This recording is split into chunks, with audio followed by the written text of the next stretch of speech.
Bibi. Saudara. Bibi. Saudaraku deh, boleh. Baik. Itu saja kita berbeza, kita tahu ya.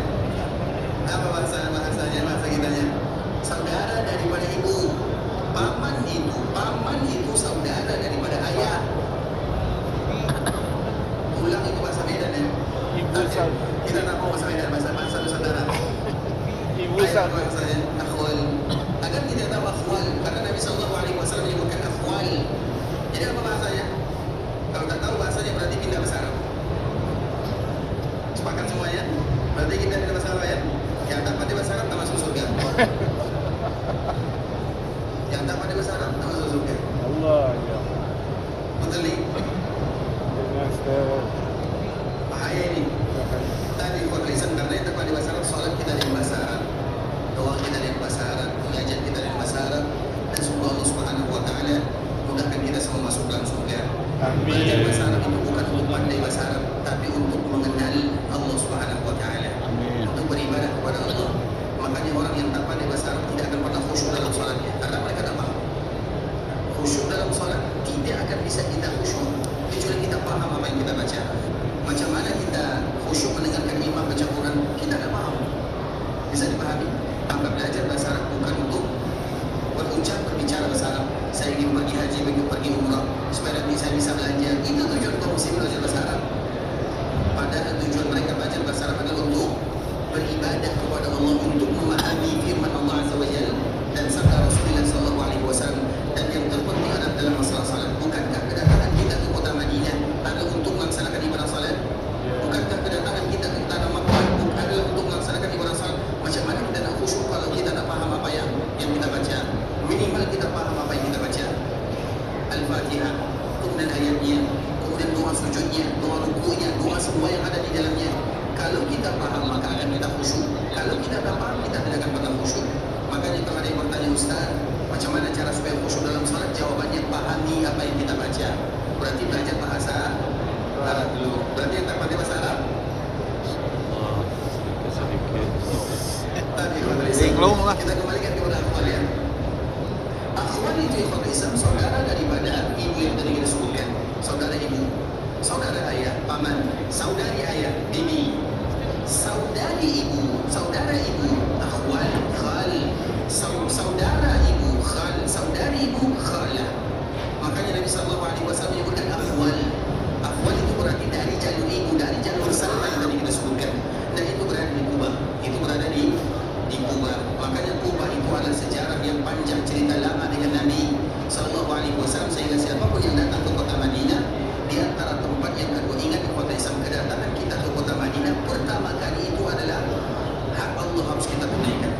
dengan doa yang tadi kita sebutkan.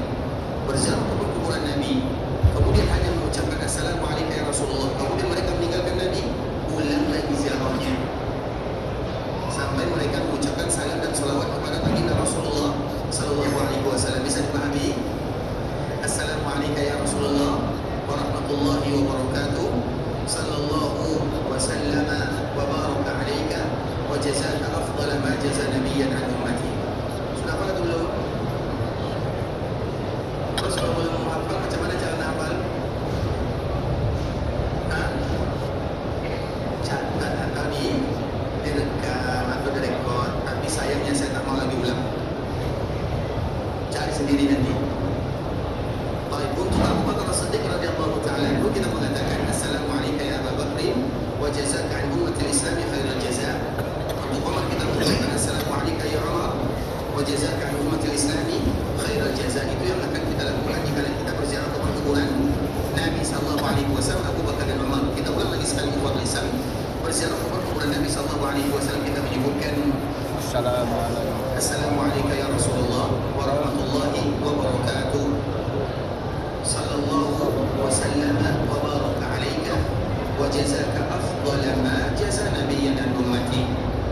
Kemudian satu langkah setelahnya Abu Bakar As-Siddiq kita mengucapkan Assalamualaikum ya Abu Bakr wa jazaka an ummatil Islam khairal jazaa. Kemudian satu langkah setelahnya Assalamualaikum ya Umar wa jazaka an ummatil Islam khairal jazaa. Sudah hafal semuanya? Usahakan nanti untuk menghafal ya Pak Islam. Dan kita selalu mengatakan yang tidak hafal tidak boleh pulang. Yang tidak hafal jangan tinggalkan Madinah dulu. Karena macam mana mereka meninggalkan Madinah dan mereka belum berziarah ke kuburan Nabi sallallahu alaihi wasallam. Kalaupun berziarah mereka tak tahu apa yang mereka ucapkan. Berarti jangan pulang dulu, cancel tiketnya. Bisa dipahami? Hafal dulu baik-baik. Assalamualaikum ya Rasulullah warahmatullahi wabarakatuh, sallallahu wasallam wa baraka alaika wa jazaka afdala ma jaza nabiyyan an ummati. Kalau untuk Abu Bakar dan Umar kita tak hafal doanya, boleh kita mengatakan Assalamualaikum ya Abu Bakar, selesai. Untuk Umar juga boleh Assalamualaikum ya Umar, selesai. Seperti yang dilakukan oleh anaknya Umar bin Khattab, yaitu Abdullah bin Umar. Abdullah bin Umar dikala berziarah ke perkuburan Abu Bakar As-Siddiq, dia mengatakan Assalamualaikum ya Abu Bakar. Dikala ia berziarah ke perkuburan ayahnya, dia mengatakan Assalamualaikum ya Abata, Assalamualaikum ya Abata, selesai. Tapi untuk Nabi tak cukup salam saja. Untuk Nabi sallallahu alaihi wasallam harus lengkap seperti yang tadi kita sebutkan. Assalamualaikum ya Rasulullah warahmatullahi wabarakatuh, sallallahu wasallam wa baraka alaika wa jazaka afdala ma jaza nabiyyan an ummati. Tapi Pak Islam kemudian setelahnya kita berziarah ke perkuburan Baqi al-Gharqad, perkuburan yang mana perkuburan di Pak Islam dulunya adalah perkuburan penduduk Madinah. Dan di situ bukan semuanya seorang muslim, banyak juga yang bukan muslim dulunya. Tapi sekarang ikhwatul Islam khusus untuk orang-orang yang muslim saja, karena memang di kota Madinah ini tidak dikuburkan kecuali orang-orang yang beriman kepada Allah dan beriman kepada Rasulullah sallallahu alaihi wasallam. Kemudian dikala kita dimudahkan datang ke kota Madinah, maka kita berziarah ke perkuburan Baqi, terkhusus bagi kita yang dimudahkan oleh Allah untuk masuk ke dalamnya. Kemudian kita mengucapkan Assalamualaikum ya ahlal diyari minal mu'minina wal muslimin wa inna insyaallah bikum lalahiqun wa nasallallahu lana wa lakum al-afiyah. Itu adalah doa kalimat yang kita ucapkan dikala kita berziarah ke perkuburan kaum muslimin. Salah satunya perkuburan Baqi, kita mengucapkan Assalamualaikum ya ahlal diyari minal mu'minina wal muslimin. Keselamatan untuk kalian wahai orang-orang yang ada di sini dari kalangan mukmin atau dari kalangan muslim. Kenapa kita sebutkan dari kalangan mukmin atau dari kalangan muslim? Karena mukmin itu biasanya orang yang banyak ketaatannya, sedangkan muslim itu biasanya orang yang banyak kesalahannya. Siapapun mukmin atau muslim maka kita harus doakan, dan siapapun yang meninggal di Madinah maka Nabi sallallahu alaihi wasallam menyebutkan syafi' atau syahid. Nabi akan menjadi syafi'. Syafi' itu memberikan syafaat. Syafaat itu maknanya bagi mereka yang melakukan kesalahan. Syahid itu artinya saksi. Saksi itu biasanya bagi yang melakukan kebaikan. Artinya siapa yang meninggal di kota Madinah, maka itu tanda akan mendapatkan syafaat dari baginda Rasulullah sallallahu alaihi wasallam. Sehingga dengannya Nabi sallallahu alaihi wasallam menyebutkan man istata'a minkum an yamuta bil Madinah falyamut biha. Sesiapa di antara kalian yang sanggup wafat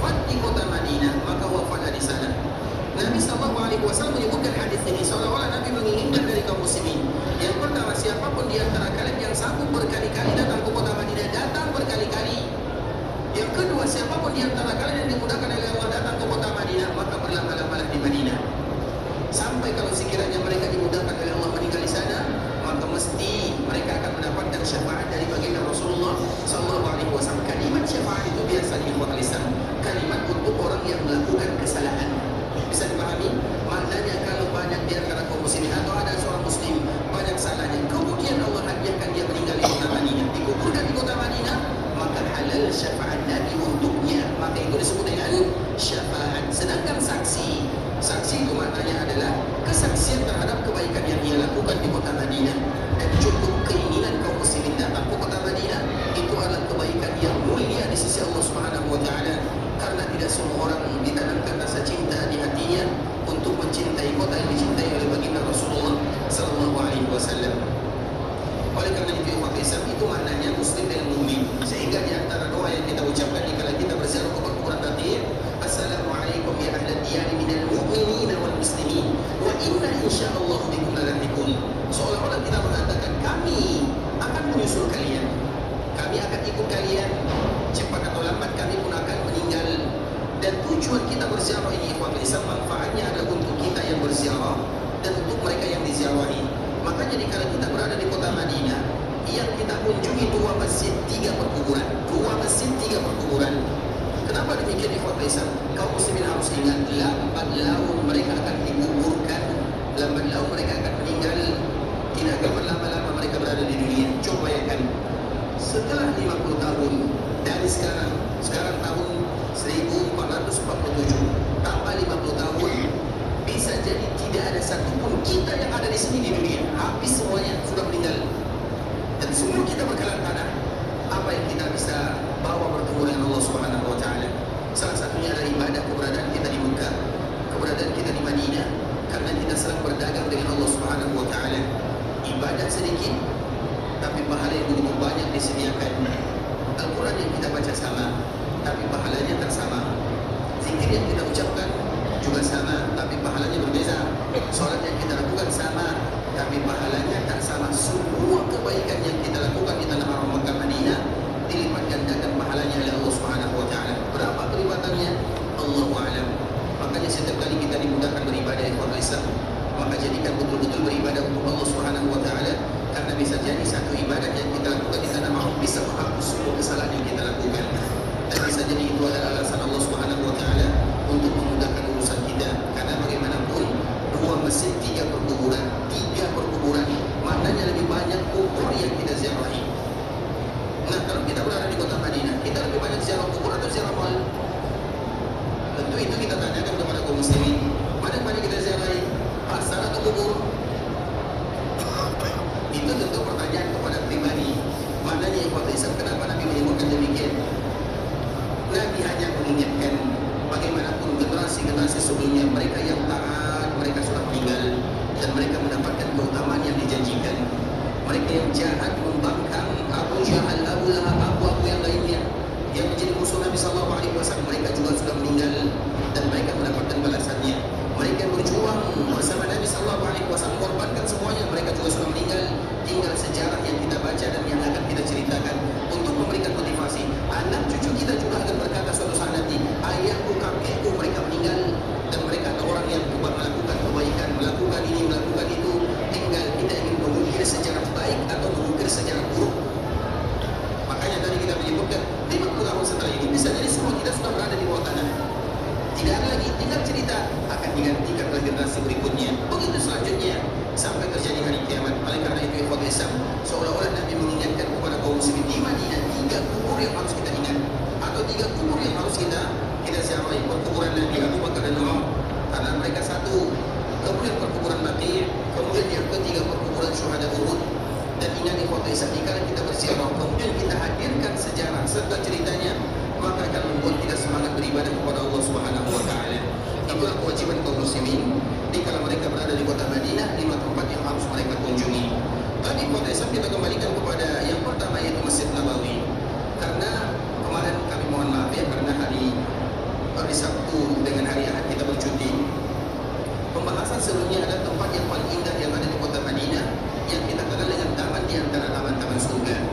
Dan kita akan ulang sedikit informasi pembahasan tentang ini untuk memberikan motivasi, mengingatkan kaum muslimin dan memberikan motivasi kepada kita bersama apa itu taman surga. Taman surga itu informasi sesuatu yang berhubungan dengan surga, maka itu bisa memudahkan kita masuk ke dalam surga. Sesuatu yang berhubungan dengan surga maka akan membuat kita mudah masuk dalam surga Allah Azza wa Jalla. Dan salah satu yang ada hubungan dengan surga adalah raudhah. Salah satu yang ada hubungan dengan surga adalah raudhah, atau yang kita kenal dengan raudhatun min riyadil jannah, taman di antara taman-taman surga. Dan itu ada di dalam Masjid Rasulullah sallallahu alaihi wasallam. Ini merupakan di antara keutamaan yang dimiliki oleh Masjid Nabawi. Namun yang harus kita ingat di Islam, raudhah itu ada dua. Raudhah itu ada dua. Yang pertama raudhah antara rumah Nabi dan mimbar Nabi sallallahu alaihi wasallam. Nabi sallallahu alaihi wasallam menyebutkan dalam hadis yang dikeluarkan oleh Imam Bukhari dari sahabat Abu Hurairah radhiyallahu taala anhu, "Ma baina baiti wa mimbari raudhatun min riyadil jannah." Antara rumahku dan mimbarku adalah taman di antara taman-taman surga. Perhatikan hadisnya baik-baik di Islam. Nabi sallallahu alaihi wasallam menyebutkan antara rumahku dan mimbarku. Berarti rumah tak masuk, mimbar juga tak masuk di dalamnya. Karena Nabi menyebutkan di antara rumah dan mimbar.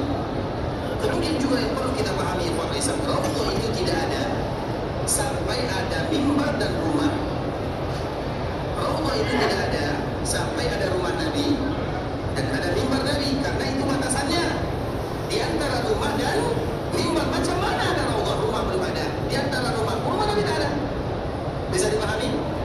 Dan rumah Nabi sallallahu alaihi wasallam bukan rumah Nabi semuanya, rumah Ibunda Aisyah radhiyallahu taala anha. Tentu pertanyaan yang wajar kita tanyakan kepada kaum muslimin, kapan Aisyah punya rumah? Ada yang tahu jawabannya? Kapan Aisyah punya rumah? Tentu rumah Aisyah rumah Nabi sallallahu alaihi wasallam. Kapan Aisyah punya rumah? Menikah dengan Nabi. Berapa tahun? Apa buktinya? Masya Allah, sehat ya. Nabi sallallahu alaihi wasallam walaupun jawabannya salah ya, atau kami yang salah, betul kami yang bukan tahun kedua, kami menyebutkan antara tahun pertama atau kedua. Karena di Islam istri Nabi sallallahu alaihi wasallam di kala hijrah dari Mekah menuju Madinah, berapa orang istri Nabi? Berapa orang istri Nabi? Berapa orang istri Nabi? Dua. Istri Nabi ada dua. Yang pertama Ibunda Saudah, yang kedua Ibunda Aisyah. Pertanyaannya, istri Nabi ketika hijrah dari Mekah menuju Madinah, istri Nabi yang lain yang pertama kali dinikahi oleh Nabi di kota Madinah, siapa yang pertama kali dinikahi oleh Nabi di kota Madinah? Siapa yang pertama kali dinikahi oleh Nabi di kota Madinah? Ada yang tahu? Berarti tak cinta Nabi sallallahu alaihi wasallam. Dan yang tak tahu tentang ibunya berarti anak durhaka. Yang tidak tahu tentang ibunya berarti anak durhaka. Bukankah istri Nabi adalah ibu kita? Berarti kalau seorang anak yang tak tahu ibunya berarti anak apa namanya? Anak apa jawabannya? Anak apa namanya? Tidak ada lagi jawaban yang lain. Seorang anak yang tidak tahu ibunya berarti anak, jangan jadi anak durhaka. Yang pertama kali dinikahi oleh Nabi sallallahu alaihi wasallam di kota Madinah Islam adalah anak daripada sahabatnya sendiri, yaitu Umar bin Khattab radhiyallahu taala anhu. Siapa nama putri Umar? Hafsah, karena suaminya meninggal di kala terjadi perang Khandaq. Nah, sebelum ini Islam istri Nabi hanya dua. Ibunda Khadijah sudah meninggal. Kemudian di kala Nabi berada di Mekah, Nabi menikah dengan Saudah, Ibunda Saudah. 1 bulan setelahnya Nabi sallallahu alaihi wasallam menikah dengan Ibunda Aisyah. Hanya saja Nabi tak satu rumah dengan Ibunda Aisyah, Nabi satu rumah dengan Ibunda Saudah. Sampai di Madinah, Nabi hijrah ke Madinah, Nabi sallallahu alaihi wasallam belum lagi punya rumah. Nabi sallallahu alaihi wasallam di kala hijrah, istri Nabi masih berada di Mekah. Keluarga Nabi sallallahu alaihi wasallam masih berada di Mekah. Ibunda Saudah, Ibunda Aisyah belum lagi datang ke kota Madinah. Sehingga awal mula Nabi datang ke kota Madinah, Nabi bangun Masjid Nabawi. Berarti ketika Nabi bangun Masjid Nabawi, rumah sudah ada atau belum?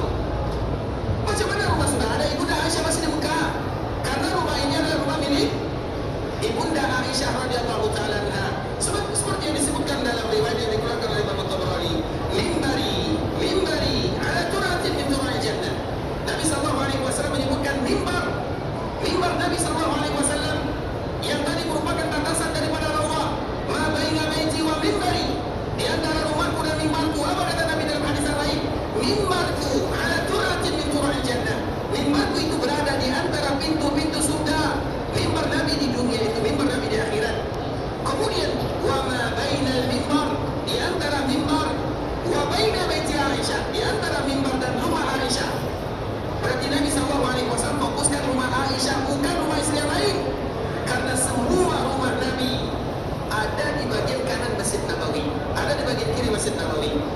Rumah Nabi Sallallahu Alaihi Wasallam seperti misalnya ini Masjid Nabawi, dibangun oleh Nabi Sallallahu Alaihi Wasallam, rumah istri Nabi. Karena awal mula Nabi Sallallahu Alaihi Wasallam datang ke kota Madinah, mimbar itu ikhwatisam atau kiblat itu masih menuju Baitul Maqdis.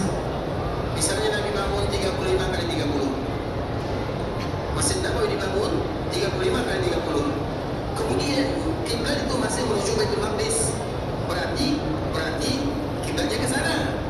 Nabi Sallallahu Alaihi Wasallam bangun rumah itu di kanan masjid di bagian bawah. Kemudian berpindahlah kiblat dari Baitul Maqdis menuju Ka'bah Al-Musharrafah.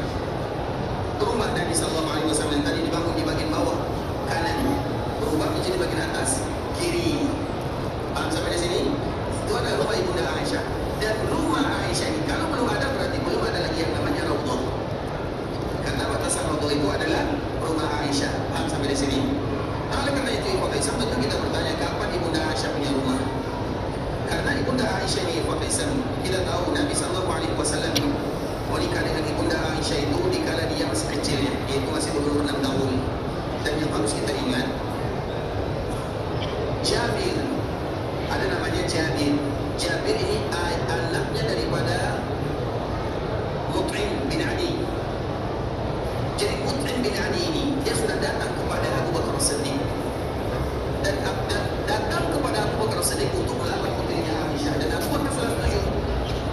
Yang melamarnya adalah Mut'im bin Adi untuk anaknya bernama Jabir. Sebelum Nabi melamar, setelah itu ikhwatul Islam, ketika Ibunda Khadijah wafat, maka Nabi Sallallahu Alaihi Wasallam ditawarkan oleh salah seorang wanita, ya Rasulullah, kenapa engkau tidak menikah? Kenapa tidak kawin lagi? Maka Nabi Sallallahu Alaihi Wasallam mengatakan, siapa yang mau kawin? Ada yang satu sudah tua, yang satu masih muda. Disebutkan siapa yang tua? Disebutkan Saudah, karena Saudah itu memang sudah tua, sama umurnya dengan Ibunda Khadijah. Kemudian yang satu lagi siapa? Aisyah. Maka Nabi menikah dengan Saudah. 1 bulan setelahnya Nabi menikah dengan Ibunda Aisyah. Maknanya ikhwatul Islam, sebelum Nabi menikah atau melamar Ibunda Aisyah, Aisyah sudah dilamar atau belum? Sudah atau belum? Sudah. Siapa yang dilamar dia? Jabir. Jabir itu anaknya siapa? Mut'im bin Adi. Maknanya ikhwatul Islam, orang Arab, Aisyah sebelum dia dilamar dan menikah dengan Nabi, ia sudah dilamar. Maknanya berarti itu adalah di antara tradisi orang-orang yang ada di zaman dahulu. Bahkan jangan kata zaman dahulu, sampai sekarang juga ada ikhwatul Islam. Agar kita tidak menyalahkan Nabi Sallallahu Alaihi Wasallam, kenapa Nabi menikah dengan seperti ini? Aisyah itu sudah dilamar sebelumnya. Pada Jabir yang tadi kita sebutkan oleh Mut'im bin Adi, baru dilamar oleh Nabi Sallallahu Alaihi Wasallam. Kemudian Nabi Sallallahu Alaihi Wasallam menikah. Itu pun Nabi Sallallahu Alaihi Wasallam pun satu rumah sampai di Madinah. Ada yang menyebutkan tahun pertama hijrah, Nabi hijrah. Kemudian hijrah lagi Saudah dan Ibunda Aisyah radhiyallahu taala anhuma. Kemudian setelah itu ikhwatul Islam, baru Nabi Sallallahu Alaihi Wasallam satu rumah dengan Ibunda Aisyah. Ada yang menyebutkan tahun pertama hijriah. Bagaimana ceritanya ikhwatul Islam? Ibunda Aisyah ini dia dikala satu rumah dengan Nabi, umurnya kurang lebih 9 atau 10 tahun. Kemudian Ibunda Aisyah ini dia adalah orang yang paling bersih hatinya, paling cerdas akalnya, itu adalah di antara sifatnya. Jadi dia pernah bermain-main. Dia bermain-main bersama anak-anak yang lain. Kemudian dipanggil oleh ibunya. Dikala dipanggil oleh ibunya, kemudian dia didandani lah istilahnya. Kemudian Ibunda Aisyah tidak tahu apa yang terjadi. Ternyata dia bergabung dengan Nabi Sallallahu Alaihi Wasallam. Semenjak itulah dia bergabung dengan Nabi Sallallahu Alaihi Wasallam.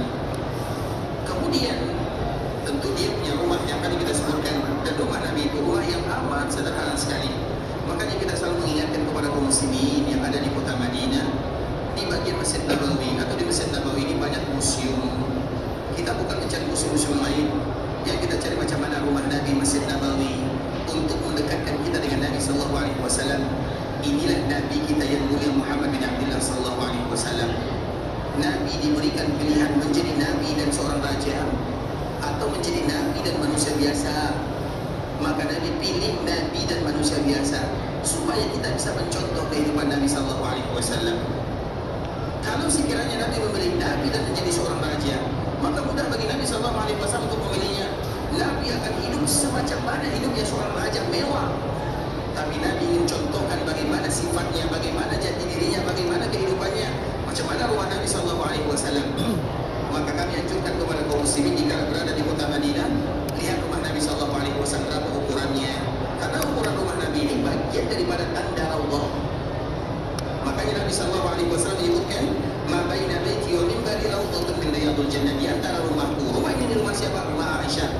baca rumah Aisyah itulah lebar daripada Allah. Bisa dipahami? Karena Nabi SAW menyebutkan di antara rumahku dan mimbarku, berarti ini panjangnya. Berarti lebarnya berapa? Belum disebutkan oleh Nabi SAW. Lebarnya berarti selebar rumah Ibunda Aisyah. Berapa lebar rumah Ibunda Aisyah? Nanti kita bahas. Sekarang kita bacakan dua hadis Nabi SAW di Fakhr Islam. Raudhah itu ada dua. Kita selalu mengatakan kalimat ini. Raudhah itu ada dua. Pahami baik-baik. Yang pertama Raudhah dengan makna khusus. Di antara rumah Nabi dan mimbar Nabi, taman di antara taman-taman surga. Yang kedua, ini khusus bagi kita yang belum mendapatkan jatah yang banyak di Raudhah. Kan kita jatahnya cuma 10 menit kan? Iya kan? Kalau yang 20 menit berarti sudah tipu-tipu. Karena jatah kita rata-rata 10 menit, terutama di zaman sekarang ini. Kemudian di Fakhr Islam 10 menit itu kita bisa buat apa ibadah kepada Allah Azza wa Jalla? Apa ibadah yang kita bisa buat dalam 10 menit? Berdoa, masih selawat kepada Nabi, sudah diusir.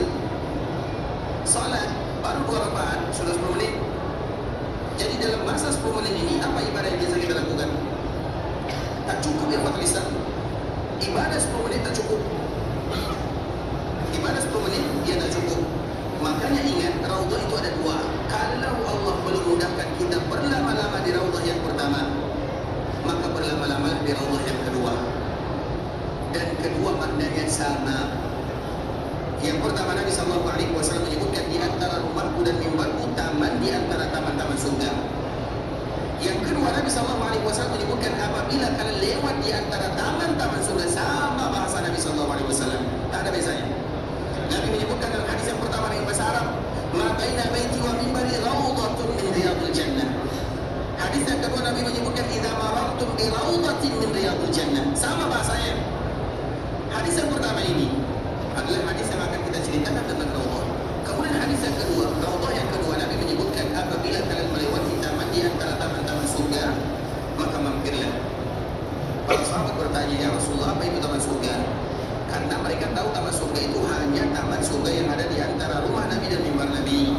Maka di saat itulah Nabi mengatakan hilafah az-zikir atau majalis zikir, majlis yang ada zikir di dalamnya. Dan zikir itu adalah dua. Kalau disebutkan zikir dalam istilah bahasa zikir, itu maknanya dua, tak boleh yang lain. Yang pertama kitabullah Al-Quran, dan yang kedua hadis-hadis Nabi SAW. Siapapun yang baca Quran berarti mereka sedang berzikir kepada Allah. Karena Al-Quran itu memang namanya zikir. Zikir itu nama lain daripada Quran. Inna nahnu nazzalna dzikra. Allah sebutkan dalam surah Al-Hijr, Inna nahnu nazzalna dzikra. Kami turunkan az-zikir. Jadi nama lain Quran itu adalah az-zikir.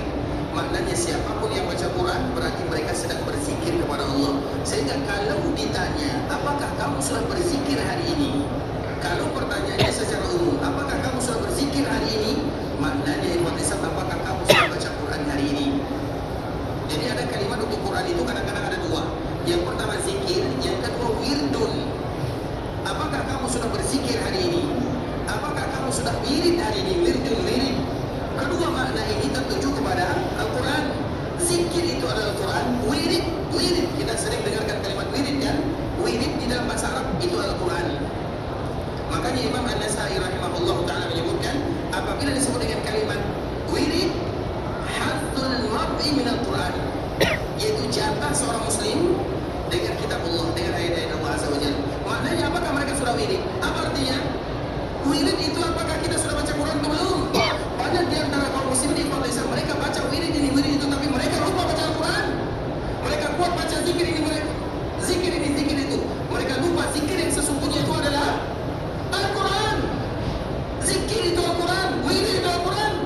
Itu perkataan Nabi SAW. Itu perkataan Allah Azza wa Jalla. Az-zikir itu Quran, wirid itu juga Quran.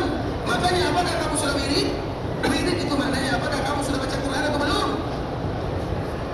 Kemudian apakah kamu sudah berzikir, baca Quran atau belum? Berarti yang belum baca Quran belum berzikir, yang belum baca Quran belum wirid. Itu bahasanya secara umum. Kita kembalikan kepada bahasa yang sesungguhnya. Makanya salah satu bahasa Al-Quran namanya adalah zikir. Sehingga Nabi SAW menyebutkan majalisul zikir, majlis yang dibacakan zikir, maknanya Al-Quran. Dan hadis Nabi SAW. Karena orang yang baca Quran dan baca hadis Nabi, mereka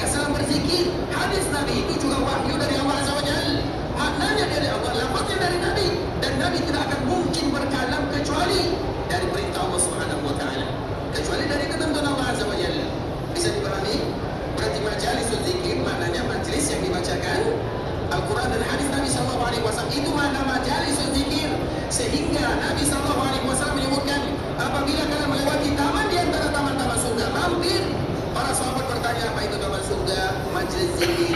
Dan majlis zikir di Masjid Nabawi di mana kira-kira? Di mana kira-kira majlis zikir di Masjid Nabawi? Semuanya dari ujung ke ujung. Yang bagian kanan, yang perempuan, yang laki-laki, semuanya mereka berzikir, mereka baca Al-Quran dari pagi sampai malam. Berarti Masjid Nabawi semuanya adalah raudhah. Masjid Nabawi semuanya adalah raudhah. Kalau sekiranya Allah belum berikan kemudahan kepada kita berdoa berlama-lama menangis kepada Allah di raudhah, maka ingat Masjid Nabawi semuanya adalah raudhah, berdoalah di sana. Kalau sekiranya kita hanya bisa salat 4 rakaat di raudhah antara rumah Nabi dan mimbar Nabi, ketahuilah Masjid Nabawi semuanya adalah raudhah. Karena tadi kita menyebutkan ikhwatisme, makanya yang tak dapat berlama di raudhah jangan berkecil hati. Atau yang belum diberikan kemudahan datang ke raudhah, bisa jadi jadwal belum keluar, atau dia berhalangan, atau wanita yang sedang haid, atau dia lagi sakit. Ingat Masjid Nabawi semuanya adalah raudhah. Berdoalah di sana berlama-lama, salatlah di sana berlama-lama, baca Quran bersama berlama-lama di sana. Hadirkan hati selama berada di sana. Kita kaum muslimin kebanyakan kita menghadirkan hati dalam waktu 10 menit. Tapi kita tidak menghadirkan hati dikala kita berhari-hari dikala kita berada di dalam Masjid Nabawi. Dan Masjid Nabawi semuanya disebut dengan raudhah. Dari makna yang kedua, makanya raudhah itu ada 2 makna. Yang pertama raudhah yang ada di antara rumah Nabi dan mimbar Nabi. Yang kedua raudhah yang dibacakan ayat-ayat Al-Quran dan juga hadis-hadis baginda Rasulullah SAW. Paham sampai di sini semuanya? Ada yang tak paham? Sila bertanya. Paham semuanya tentang masalah ini? Berarti raudhah itu ada 2. Yang pertama raudhah antara rumah Nabi dan mimbar Nabi. Yang kedua Masjid Nabawi semuanya adalah raudhatun min riyadil jannah, taman di antara taman-taman surga. Karena bahasa Nabi sama, sehingga Nabi SAW mengingatkan kepada kaum muslimin, banyak kaum muslimin mereka fokus kepada raudhah yang pertama tapi lupa akan raudhah yang kedua. Sehingga Nabi SAW mengatakan farta'u. Farta'u itu maknanya mampir singgah. Karena banyak di antara kita yang tak singgah di sana. Kalau raudhah yang pertama kita berebut tidak ada masalah, betul-betul kita mesti berebut tidak ada masalah. Tapi raudhah yang kedua tak ada berebut. Bahkan banyak di antara kaum muslimin bahkan mereka melalaikan raudhah yang kedua. Sehingga Nabi ingatkan, apabila kalian lewat di antara taman-taman surga, mampir singgah dulu. Maka sahabat terkejut di khawat Islam, apa itu taman surga? Ya Nabi tahu ya Rasul, taman surga itu hanya satu di antara rumahmu dan mimbarmu. Nabi mengatakan majelis zikir, majelis yang dilakukan di dalam rumah Allah Azza wa Jalla. Kemudian yang dibacakan adalah zikir yang kita syarahkan, maka itu adalah raudhah dan maknanya sama-sama bisa mengantarkan kita ke dalam surga Allah Subhanahu wa taala. Dan semoga Allah mudahkan kita masuk dalam surganya. Amin amin ya rabbal alamin. Sampai di sini tentang masalah Allah. Ada yang tak paham? Silakan.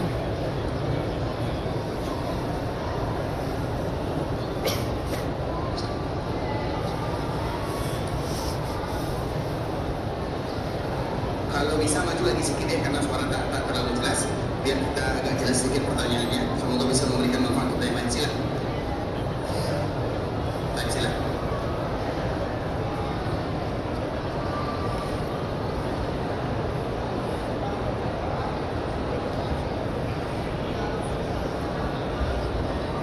Baik. Barakallahu fiikum. Maksudnya apakah Masjid Nabawi ini di dalam bagian bangunan saja atau di luar juga termasuk di dalamnya? Ikhwatul Islam, tentang masalah ini kita selalu mengatakan Masjid Nabawi, mana yang disebut dengan Masjid Nabawi? Tentu itu adalah masalah soalannya di sana, mana yang disebut dengan Masjid Nabawi? Masjid Nabawi apakah masjid yang dibangun oleh Nabi SAW sahaja, atau masjid yang dilakukan perluasan juga termasuk di dalamnya? Dan di zaman sekarang ini apakah bagian luar juga termasuk bagian daripada Masjid Nabawi atau tidak? Tentu itu terjadi perselisihan para ulama yang Islam. Tapi yang terpenting, perbezaan tak ada masalah. Yang masalah itu hipotesa macam mana kita bertanggung jawab, itu saja. Apa makna daripada kalimat ini? Kaum muslimin semua kita hipotesa sepakat bahwa bagian dalam itu adalah bagian Masjid Nabawi, ya atau tidak? Yang kita bezakan itu bagian luar. Bagian luar itu apakah Masjid Nabawi atau bukan?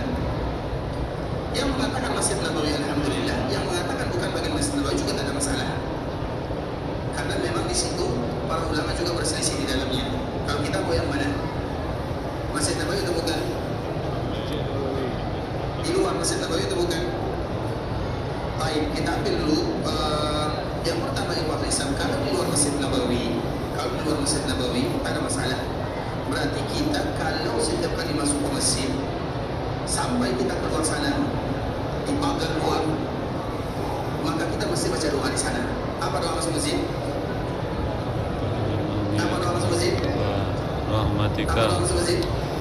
Bismillahi wassalatu wassalamu ala rasulillahi. Apa lagi? Macam banyak kita masuk masjid ni.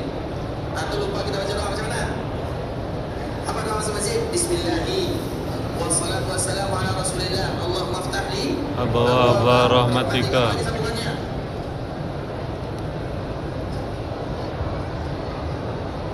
Cari sendiri nanti ya. Jangan nampak sangat kita jalan ke masjid. Kalau nanti cari, karena doa ini doa yang apabila kaum muslimin baca, dia akan dijaga oleh Allah Subhanahu wa taala. Kalau Allah yang jaga, syaitan tak sanggup ganggu, dosa kita diampunkan, diberikan pahala. Tapi mesti kita lengkap baca doanya. Itu sebahagian daripada doanya, belum bagi sempurna. Bisa dipahami? Kemudian ikhwan Islam, berarti kalau kita baca doa, nanti keluar sana, kan pagar luar. Karena kita mengatakan keluar bagian dari luar masjid. Kemudian kita melangkah dengan kaki kanan juga bagian luar sana. Kemudian wanita berhalangan jangan masuk, karena itu bagian masjid. Kemudian jangan buat sebagaimana kita buat dalam masjid, karena itu adalah bagian daripada masjid. Dan kalau kita jumpa kawan, maka sholat dulu, sholat tahiyat namanya. Berarti sholat tahiyat dalam atau luar? Dalam atau luar? Dalam atau luar? Dalam atau luar? Salah. Dalam atau luar?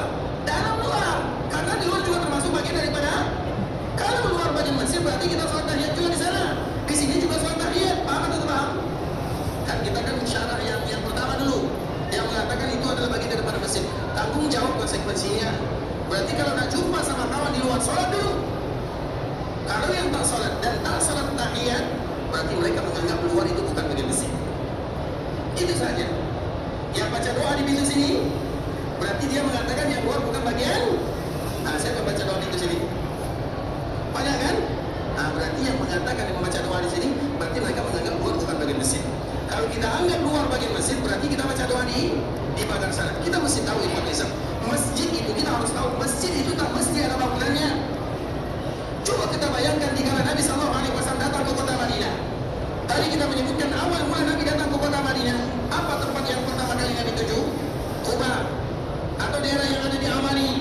Keluarga Nabi SAW sampai Nabi di sana. Nabi hanya 4 hari atau 5 hari saja. Nabi sampai di Madinah hari Senin. Nabi sampai ke sini, ke tempat kita ini hari Jumat.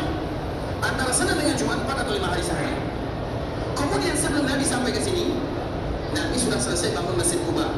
Dalam masa 4 hari, kalau kita bangun masjid, apa yang selesai? Paham atau tak paham? Dalam masa 4 hari, Nabi selesai bangun Masjid Quba. Kalau kita 4 hari ini bangun masjid, apa yang selesai? Berarti kita bayangkan macam mana Masjid Quba yang dibangun oleh Nabi SAW. Bisa jadi tak ada atapnya, yang penting ada tandanya, tanah wakaf untuk Allah Azza wa Jalla. Kemudian dibikin tanda sedikit, selesai. Itu masjid. Macam dulu Masjid Nabawi awal Nabi SAW mulai bangun. Tidak ada atapnya, tidak ada dindingnya kecuali sedikit. Artinya tidak semua yang ada dinding disebut dengan Masjid Nabawi masjid. Bisa jadi yang tak ada dinding juga disebut dengan masjid. Makanya membangun dinding tembok itu membuat bangunan masjid, apa hukumnya?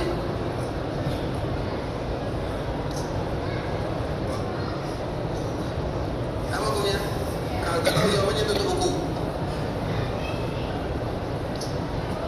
Yang mengatakan boleh sila, yang mengatakan tidak boleh sila, tapi bertanggung jawab itu penting. Siapa jawab katakan?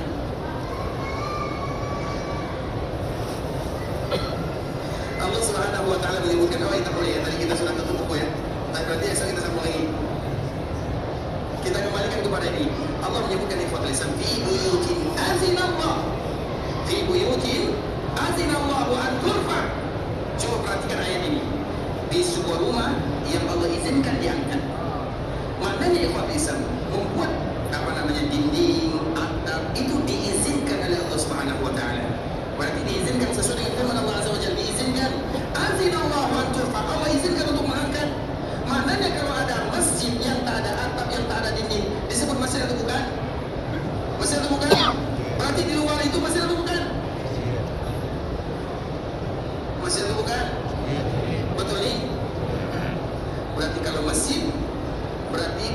beradablah semacam mana kita berada di masjid. Paham sampai sini? Berarti kalau itu masjid dan berzikir kepada Allah Subhanahu wa taala seperti yang kita syarahkan, berarti dia masuk bagian daripada. Paham sampai sini? Kalau kita mengatakan yang demikian, walau ikhwatul Islam, walau kita mengatakan yang demikian, tapi tentu kita mencari yang jelas dan tenang serta nyaman dalam beribadah. Kita beribadah dan salat di Masjid Nabawi, yang nyaman itu di dalam atau di luar? Dalam. Berarti tak payah kita bahas tentang masalah luar, kecuali perempuan.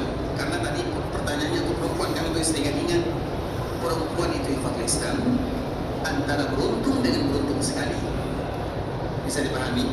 Kalau kita antara beruntung dengan buntung, itu harus kita bedakan antara laki dan perempuan. Bahkan perempuan dapat pahala tanpa ibadah. Perempuan dapat pahala tanpa ibadah. Contoh misalnya, ada kita bawa keluarga, bawa istri atau putri, bawa anak perempuan, kemudian sampai di Madinah, Allah mereka berhalangan, mereka tak boleh salat, artinya mereka berhalangan. Kemudian di waktu Islam, ketika ada wanita berhalangan, kemudian mereka paksa salat di Masjid Nabawi, atau mereka salat juga, mereka dapat pahala atau tak dapat dosa? Pahala atau dosa? Tapi ketika mereka tidak salat, mereka dapat pahala atau dosa? Allah. Mereka dapat pahala tanpa ibadah. Jadi mau jadi laki atau perempuan? Artinya Ibrahim Islam, perempuan itu masalah salat di Masjid Nabawi, masalah salat perkara perempuan, masalah yang antara beruntung dan beruntung sekali.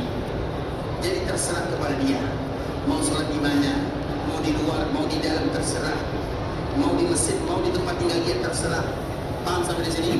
Karena mereka antara beruntung dan beruntung, tidak ada ruginya. Yang rugi itu kita lelaki. Kalau sholat di Masjid Nabawi beruntung, kalau sholat di bilik kamar rugi dan buntung. Kalau perempuan tak demikian keadaannya. Makanya untuk perempuan itu ikhwan Islam, apapun yang dia katakan jawab iya saja, selesai.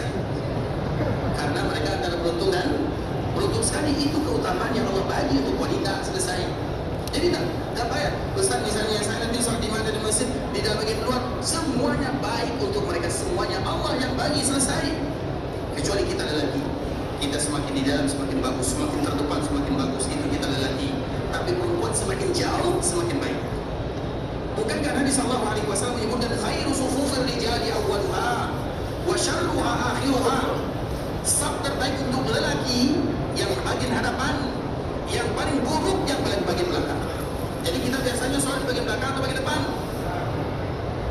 Kita sudah tahu saf yang terburuk yang bagian belakang, tapi kita nak juga yang bagian belakang. Itu masalahnya. Kenapa Ustaz? Supaya cepat keluar pintu Ustaz.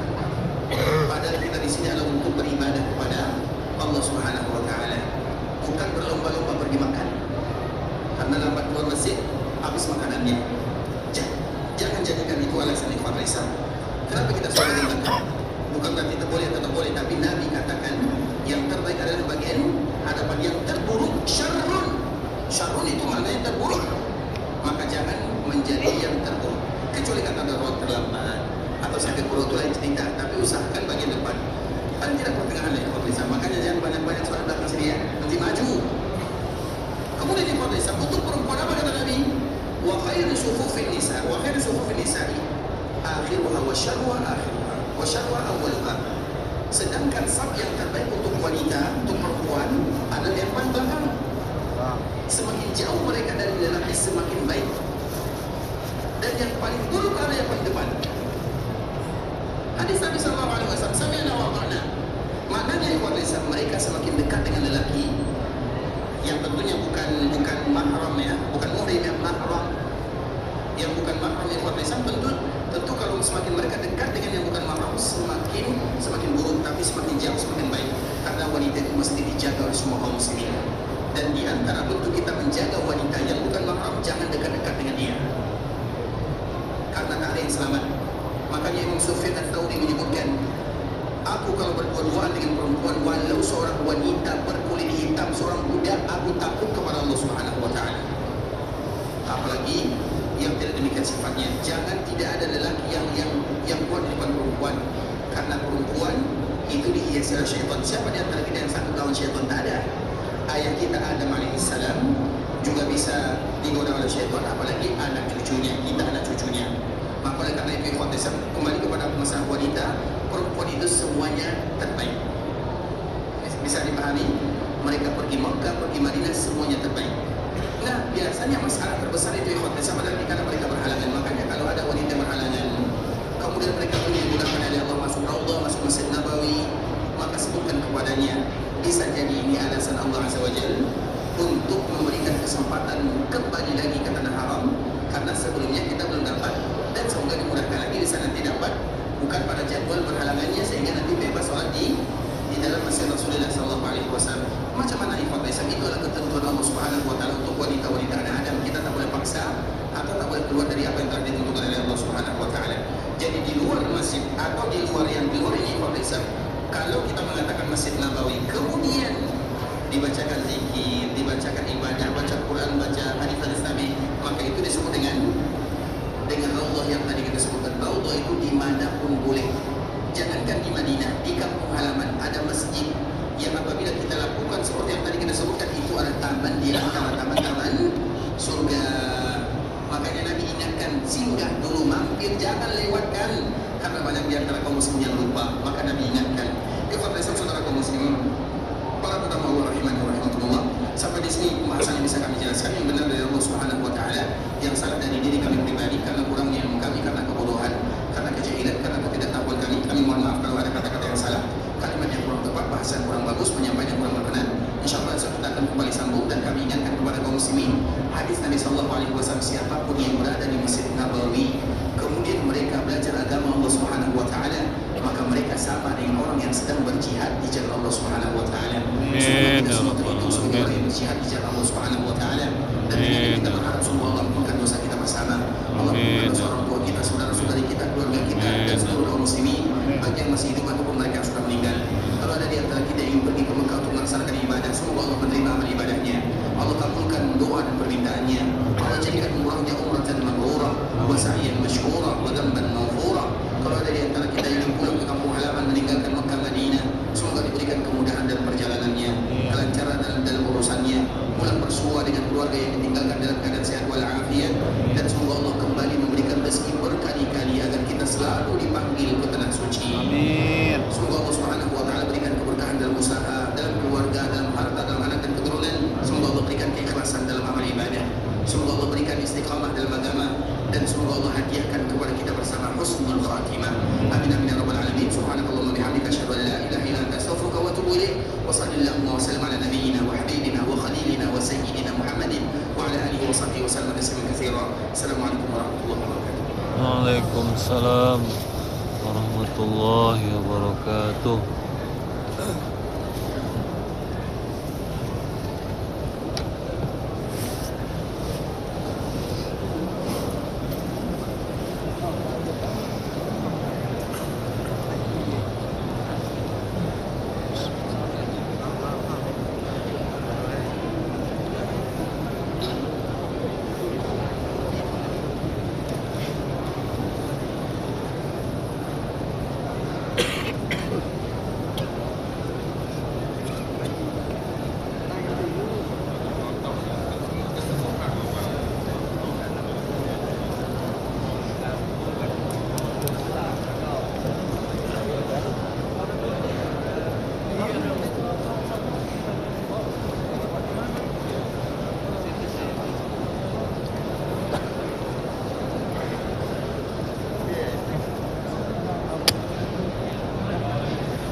Assalamualaikum warahmatullahi wabarakatuh.